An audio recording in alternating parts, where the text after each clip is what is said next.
After spending an entire summer helping my brother move into his new house, I showed up on Thanksgiving only to be told, "Oh, we only have room for close family." I stood there with a pumpkin pie in my hands, staring as they closed the door. 5 years later, I bought the house next door and made sure every holiday, my yard was filled with the family they lost. It's been 5 years since I stood on my brother's porch with a warm pumpkin pie in my hands and had the door shut in my face. I still remember how heavy that pie felt. I remember the way my chest tightened when he said those words. "We're just having close family this year." Like I was some stranger who didn't belong anymore. But let me start at the beginning. My name's Ray, I live in Cincinnati, Ohio, and I don't have a wife or kids. I work in IT, make decent money, keep to myself for the most part. What I did have was my little brother Drew. Growing up, it was just me and him. Our mom worked 2 jobs, and our dad was long gone before Drew could remember. I raised him more than she did some years. Made him dinner, took him to school, taught him how to shave. We were close. At least I thought we were. When Drew and Jenna decided to buy a house out in the suburbs, they were nervous. It was a big jump from their tiny apartment in the city. Jenna was pregnant with their second kid, and Drew said the timing was rough. He called me and asked if I could help. "Just for a couple weekends," he said. That turned into an entire summer. I helped move couches, mattresses, boxes of dishes, baby stuff, tools, crates of old crap from their storage unit that should have gone straight to the dump. I lifted, cleaned, drilled, painted, patched, rewired, and even cut the lawn for the first month because Drew didn't own a mower yet. There were days I'd get off work, drive 40 minutes to his new place, and work there until it was dark. I did it because I loved him. Because I thought I was part of the family. The last night I was there, after everything was done, Drew gave me a beer and we sat on the deck. I was sweaty and sore. He looked at the yard and said, "Man, this is the dream." I nodded and smiled. He clinked his beer bottle against mine and said, "Seriously, Ray. You've done more for us than anyone. You're the best." That was August. Thanksgiving came around, and I didn't get a formal invite, but I figured I didn't need one. We'd always just shown up to each other's homes on holidays. That's how we'd done it our whole lives. I didn't think twice. The night before, I stayed up baking 2 pumpkin pies, just like our mom used to make. I chopped fresh rosemary for the stuffing, used real cream in the mashed potatoes. I didn't even buy a pre-made crust, I rolled it out by hand. I was proud of it. I knocked on their door at noon. It was cold out. I was wearing my heavy coat and carrying a big foil-covered tray and the pies in my other hand. Drew answered. He looked surprised. Not happy. Just surprised. "Oh," he said. "Hey." I smiled. "Happy Thanksgiving." He stepped outside and pulled the door mostly closed behind him. I heard laughter inside, clinking plates, music. I could smell turkey. He didn't open the door wide. He just said, "Listen, we're keeping it small this year. Just close family."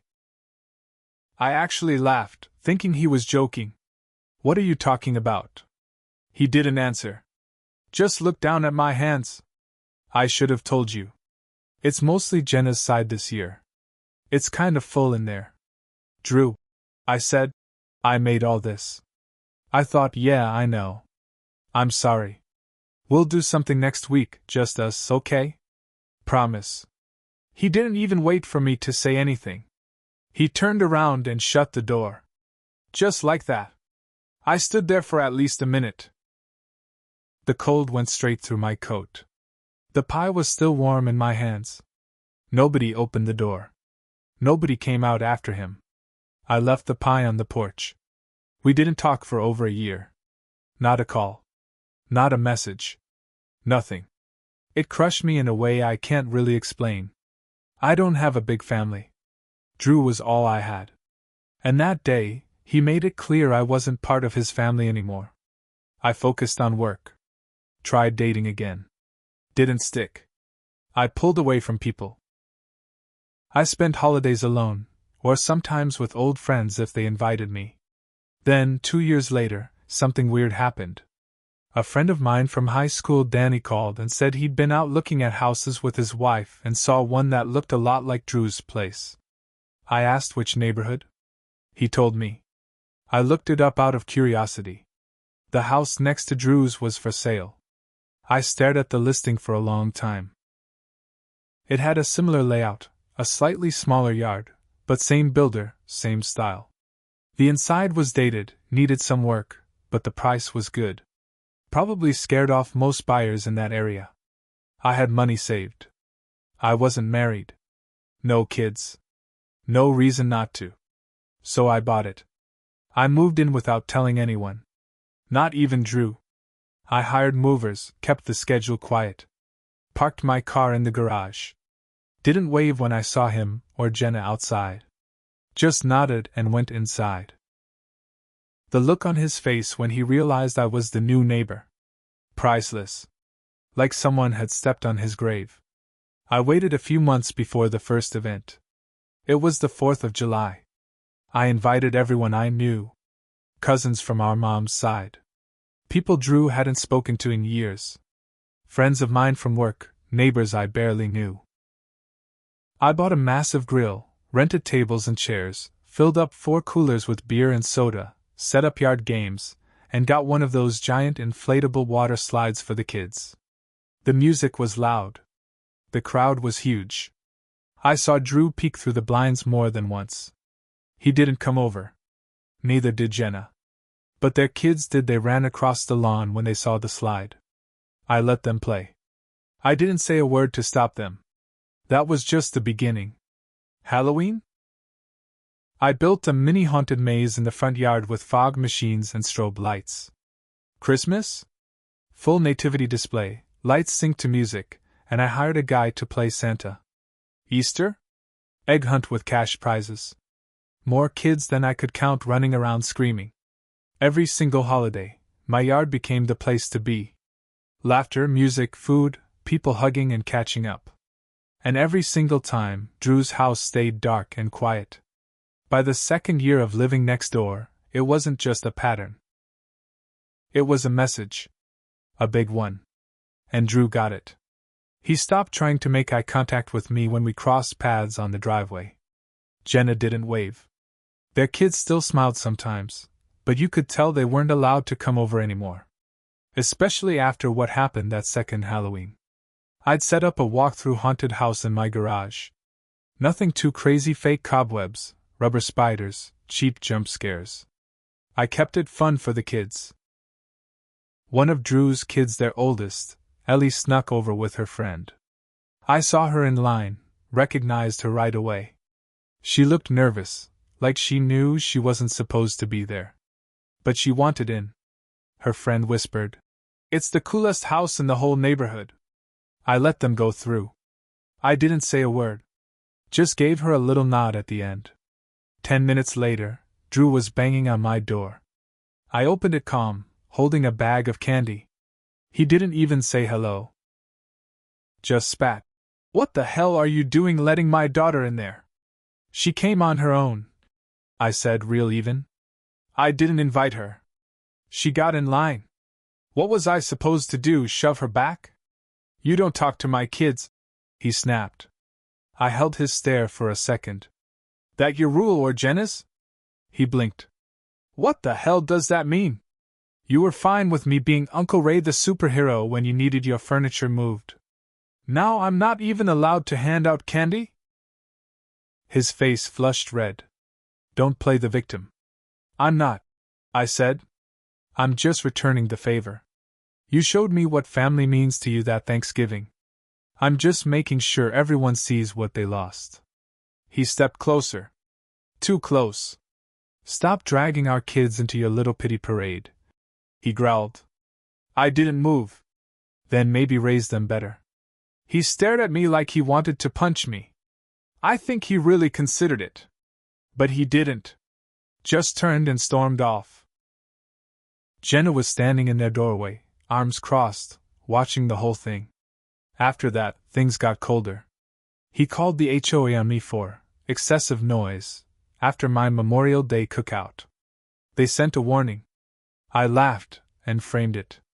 Hung it in the kitchen. He tried reporting me for running a commercial event during Christmas because I rented a horse-drawn sleigh for the neighborhood kids. I made sure to have everyone sign waivers and never charged a dime. HOA couldn't touch it. Then it got petty. I'd mow my lawn, he'd mow his right after, same pattern every time. If I had 10 people over, he'd bring out chairs in his driveway and just sit there with his arms crossed, watching, saying nothing. Jenna stopped even pretending to be polite. If she saw me in the yard, she'd grab the kids and go back inside. But none of that stopped me. If anything, it made me go harder. I started putting up banners for every holiday. Big ones. Friends are the family you choose. Gratitude for real ones. Stuff like that. People started to catch on. A few neighbors asked me what the deal was. I never told them the full story. I didn't need to. The energy spoke for itself. That Thanksgiving, the 5-year mark, I threw a huge outdoor potluck in my front yard. Bought patio heaters. Set up a buffet table. My friends brought food, drinks, pies. One of our cousins flew in from Arizona. Another brought his new fiancée. We had 26 people show up. I placed one chair at the head of the table, with a small sign on it that read, "Reserved for anyone who remembers what family means." I saw Jenna stare at that chair from her kitchen window for 10 minutes. Drew didn't come out at all. Things started to shift the winter after that Thanksgiving. One snowy Saturday in February, I was out salting my driveway when I saw Drew slip on his front steps. He landed hard enough that he didn't get up right away. He laid there for a minute. I thought about walking over. Just out of instinct. That gut reaction that says, help your brother. But then I remembered that porch. That pie in my hands. His words. Just close family. So I didn't move. I watched him push himself up with one arm and limp back inside. He left the door wide open behind him for a while. Maybe he wanted me to notice. Maybe he just forgot. Either way, I didn't care. But a few days later, something happened I didn't expect. Ellie showed up on my porch. She looked older now. Maybe 11? She was holding a folded piece of paper.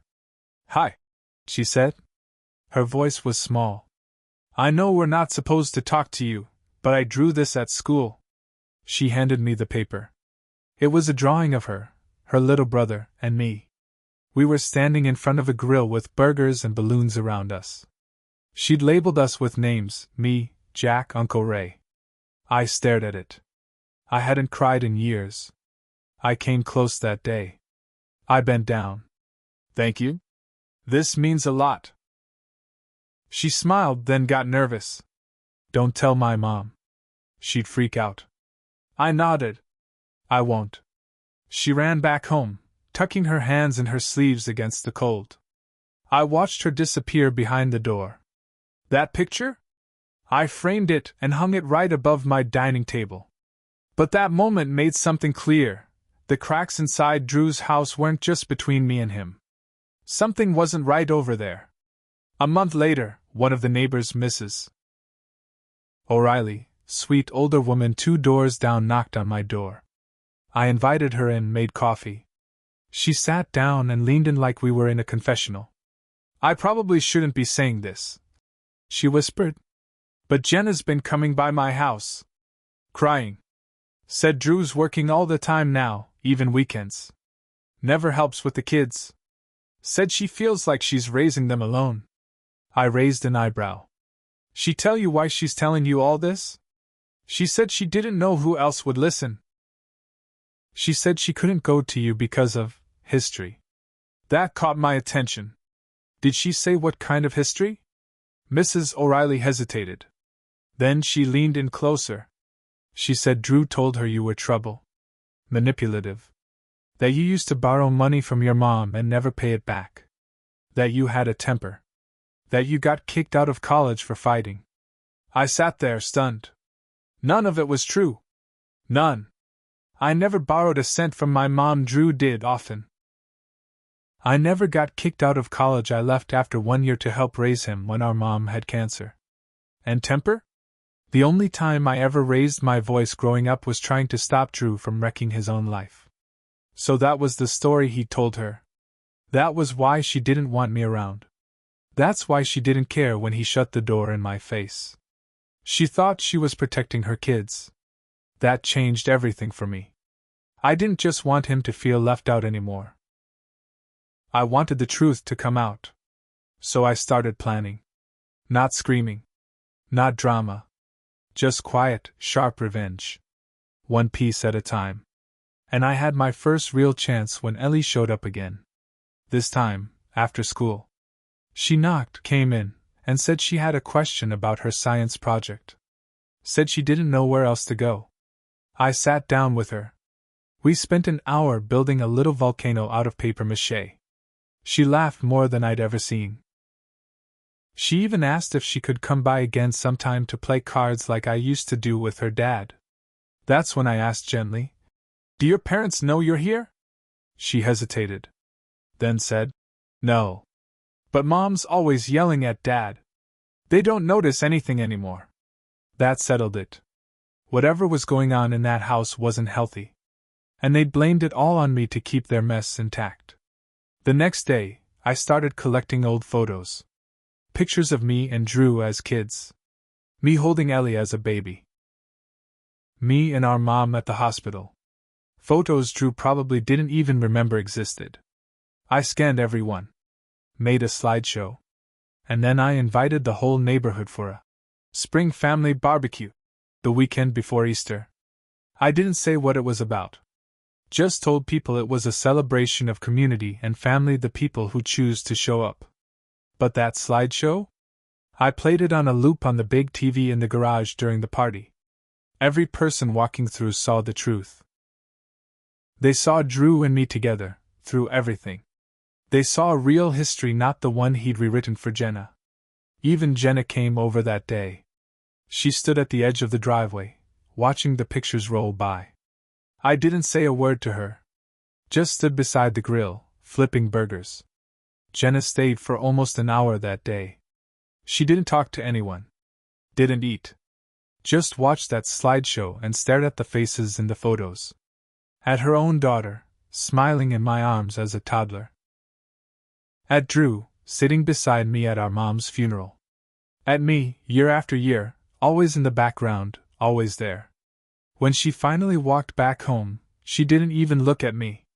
A week later, the for sale sign went up in their yard. It shocked the whole neighborhood.